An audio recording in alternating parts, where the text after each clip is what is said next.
ഇപ്പം K B Ganesh Kumar കൂടി ചേരുകയാണ്. Good morning minister. ശരിക്കും താങ്കളെ വല്ലാതെ അസ്വസ്ഥപ്പെടുത്തിയ ഒരു കേസാണല്ലോ ഈ വിൽപ്പത്ര കേസ്. ഇതിൽ താങ്കൾ വ്യാജ ഒപ്പിട്ടു എന്നായിരുന്നു അന്ന് കൊട്ടാരക്കര മുനിസിപ്പൽ കോടതിയിൽ വന്ന കേസ്. ഇപ്പോൾ അതിൻ്റെ തീരുമാനം വന്നിരിക്കുന്നു. എത്ര കാലം മുമ്പാണ് ഈ കേസ് ഉത്ഭവിച്ചത്? ഇപ്പോൾ എന്താണ് ഫോറൻസിക് പരിശോധനയിൽ വ്യക്തമായത്? ഗുഡ് മോർണിംഗ് ചേട്ടാ. ഒത്തിരി സന്തോഷമുണ്ട്. കാരണം ഞാൻ അത്തരം കാര്യങ്ങൾ ചെയ്യുന്ന ആളല്ല. എൻ്റെ ജീവിതത്തിൽ അത്തരം കാര്യങ്ങൾ ഞാൻ ചെയ്യില്ല. ഇന്നിപ്പോൾ സത്യം തെളിയുന്നതിൽ ഒത്തിരി സന്തോഷമുണ്ട്. ബഹുമാനപ്പെട്ട കോടതി ആവശ്യപ്പെട്ട പ്രകാരം ഫോറൻസിക് പരിശോധന നടത്തുകയും അച്ഛൻ്റെ ബിൽപത്രത്തിലെ ഒപ്പും അദ്ദേഹം മുന്നോക്ക വികസന കോർപ്പറേഷനിലെ ചെയർമാനായിരിക്കുമ്പോൾ ഇട്ട ഒപ്പുകളും ബഹുമാനപ്പെട്ട ഇലക്ഷൻ കമ്മീഷന് മുമ്പേ അദ്ദേഹം കഴിഞ്ഞ തെരഞ്ഞെടുപ്പിൽ വോട്ട് ചെയ്യുന്നതിന് വേണ്ടി ഇട്ട ഒപ്പും എല്ലാം കൂടിയാണ് പരിശോധന കൊടുത്തത്. എതിർകക്ഷികളും അത്തരത്തിൽ ചില രേഖകൾ കൊടുത്തിരുന്നു. പക്ഷെ അതിന്റെ ഫോറൻസിക് പരിശോധനയിൽ ഇന്നലെ കോടതിയിൽ റിസൾട്ട് വരികയും ഞങ്ങൾ അഭിഭാഷകൻ അത് ഔദ്യോഗികമായി അതിന്റെ കോപ്പി പകർപ്പ് വാങ്ങുകയും ചെയ്തപ്പോഴാണ് ഞങ്ങൾക്ക് മനസ്സിലാവുന്നത് ഇത്തരത്തിൽ ഒപ്പെല്ലാം അച്ഛന്റെ തന്നെയാണ്. യാതൊരു വിധത്തെ വ്യാജ ഒപ്പ് വാങ്ങാനുള്ള യാതൊരു തെറ്റും ചെയ്തിട്ടില്ല എന്ന് പറയുമ്പോൾ ആരോപണ വിധേയവൻ ഞാനായിരുന്നു. കേരളത്തിലെ മാധ്യമങ്ങളെയും ജനങ്ങളെയും തെറ്റിദ്ധരിപ്പിച്ചത് ഞാൻ ഇത്തരത്തിൽ വ്യാജ ഒപ്പ്. എന്റെ ജീവിതത്തിൽ ഒരു തരത്തിലുള്ള വ്യാജ ഒപ്പുകളോ കാര്യങ്ങളോ ചെയ്യുന്ന ആളല്ല. പക്ഷെ അതൊന്നും എനിക്ക് അതിന്റെ പേരിലുണ്ടായ പ്രശ്നങ്ങളിൽ എനിക്ക് വളരെ വിഷമം ഉണ്ടായിട്ടുണ്ട്. കാരണം ചെയ്യാത്തൊരു കുറ്റം എന്റെ അച്ഛനെ അവസാന കാലങ്ങളിൽ അല്ല, ഗണേശന്റെ രാഷ്ട്രീയ ജീവിതത്തിൽ ഇപ്പോൾ മന്ത്രിസ്ഥാനം ഉൾപ്പെടെയുള്ള ചില അവസരങ്ങൾ നഷ്ടപ്പെട്ടു പോകാൻ വരെ ഈ ഒരു ആരോപണം കാരണമായിട്ടുണ്ട്. പക്ഷേ താങ്കൾക്ക് അന്ന് എന്തുകൊണ്ടാണ് ഈ ആരോപണം തെളിയിക്കാൻ കഴിയാതെ പോയത്? അങ്ങനെ സമയമെടുത്ത് സത്യം തെളിയും. പെട്ടെന്ന് നമ്മളിപ്പോൾ പറയണം ഞാൻ അങ്ങനെ ചെയ്തിട്ടില്ല എന്ന് പറഞ്ഞാൽ ആരും വിശ്വസിക്കില്ല. പക്ഷെ കാലം അത് തെളിയിക്കും. ബഹുമാനപ്പെട്ട കോടതി ഇടപെടലിൽ കൃത്യമായ ഒരു റിപ്പോർട്ട് ഇപ്പോൾ വരുമ്പോൾ തീർച്ചയായിട്ടും അതാണ് അഭിമാനകരം. കാരണം അപ്പോഴും നമ്മൾ ആരുടെ കൈ പിടിക്കേണ്ട കാര്യമില്ല. കാരണം വെച്ചാൽ നമ്മൾ പറയുന്ന സത്യം ആരും മനസ്സിലാക്കില്ല ആരും. അപ്പൊ ഇപ്പോഴും സത്യം മനസ്സിലാക്കണമെങ്കിൽ ബഹുമാനപ്പെട്ട കോടതി ഇടപെടണം.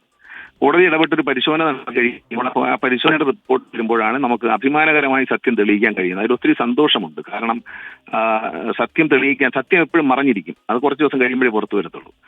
കള്ളം പറയുന്നതായിരിക്കും ആദ്യം ഉയർന്നു കേൾക്കുന്നത്. അത് ഉയർന്നു കേട്ട് ഒരുപാട് കള്ളങ്ങൾ പറഞ്ഞാലും സത്യം ഒടുവിൽ തെളിയും. അതുകൊണ്ട് വളരെ അഭിമാനമുണ്ട്, സന്തോഷമുണ്ട്. ബഹുമാനപ്പെട്ട കോടതിയിൽ നിന്ന് ഇത്തരത്തിലൊരു ഒരു റിപ്പോർട്ട് നമുക്ക് ലഭിക്കുമ്പോൾ അതിനൊരു വാല്യൂ ഉണ്ട്. യഥാർത്ഥത്തിൽ അന്ന് അങ്ങയുടെ സഹോദരി ഉഷ മോഹൻദാസും കെ മോഹൻദാസും മുഖ്യമന്ത്രി ഉൾപ്പെടെയുള്ള ആളുകളെ കണ്ട് ഈ ആരോപണം ആവർത്തിച്ചിരുന്നു എന്നാണ് ഞാൻ മനസ്സിലാക്കുന്നത്. അന്ന് താങ്കൾക്ക് മുഖ്യമന്ത്രി കണ്ട് താങ്കളുടെ ആത്മാർത്ഥതയും സത്യസന്ധതയും ബോധ്യപ്പെടുത്താൻ കഴിയാതെ പോയതിൽ ഇന്ന് വിഷമം തോന്നുന്നുണ്ടോ? അല്ല, ഞാൻ പറയാനുള്ളത് പറയുക എന്നുള്ളതല്ല. വിശ്വസിക്കാതിരിക്കുന്ന ഓരോരുത്തരുടെ തീരുമാനങ്ങളല്ലേ, നമ്മളെ തീരുമാനമാണോ? അല്ലല്ലോ. ഞാൻ എന്നോട് തെറ്റ് ചെയ്തിട്ടുണ്ടോ എന്ന് ചോദിച്ചാൽ ഇല്ല എന്ന് ഞാൻ താങ്കളോട് പറഞ്ഞാൽ വിശ്വസിക്കാതിരിക്കാൻ ജനങ്ങൾക്കും അത് വിശ്വസിക്കാതിരിക്കാനും അവകാശമുണ്ട്.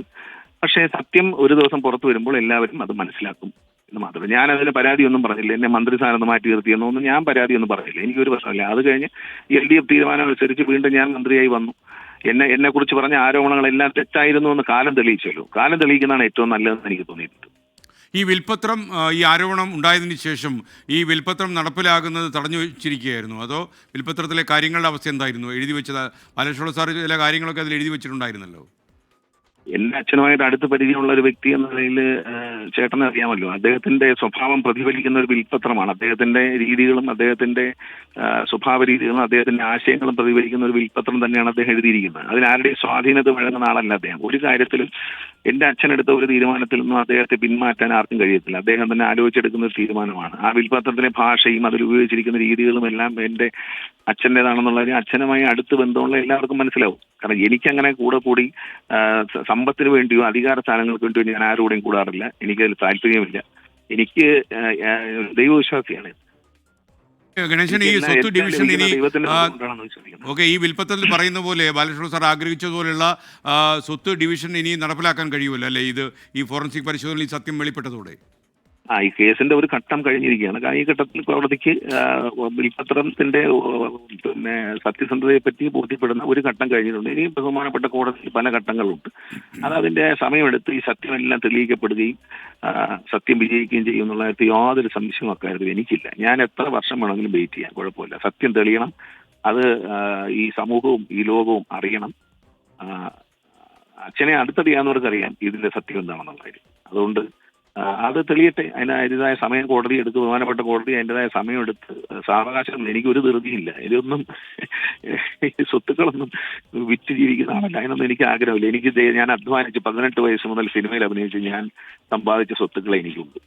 അതാണ് ഞാൻ ഉപയോഗിക്കുന്നതും അതാണ് എൻ്റെ വരുമാന മാർഗം. അതിൽ എനിക്ക് അഭിമാനമുണ്ട്. Thank you K V Ganesh Kumar. മന്ത്രി കെ വി ഗണേഷ് കുമാർ സംസാരിക്കുകയായിരുന്നു. അച്ഛൻ ബാലകൃഷ്ണപിള്ളയുടെ സ്വത്ത് തട്ടിയെടുക്കാൻ കെ വി ഗണേഷ് കുമാർ ശ്രമിച്ചു എന്ന് പറഞ്ഞായിരുന്നു ഈ കേസുണ്ടായത്. വിൽപത്രം വ്യാജമായി നിർമ്മിച്ചു, ആർ ബാലകൃഷ്ണപിള്ളയുടെ കള്ളയൊപ്പിട്ടു, എങ്ങനെ ഉള്ള കുറേ ആരോപണങ്ങൾ കെ വി ഗണേഷ് കുമാറിനെതിരെ ഉയർത്തിയിരിക്കുന്നു. ഇപ്പോൾ ഫോറൻസിക് സയൻസ് ലാബ് FSL നടത്തിയ പരിശോധനയിൽ ആർ ബാലകൃഷ്ണപിള്ള തന്നെയാണ് വിൽപത്രത്തിൽ ഒപ്പുവെച്ചതെന്ന് മനസ്സിലാകുന്നു. യാഥാർത്ഥ്യം പുറത്തു വന്നു.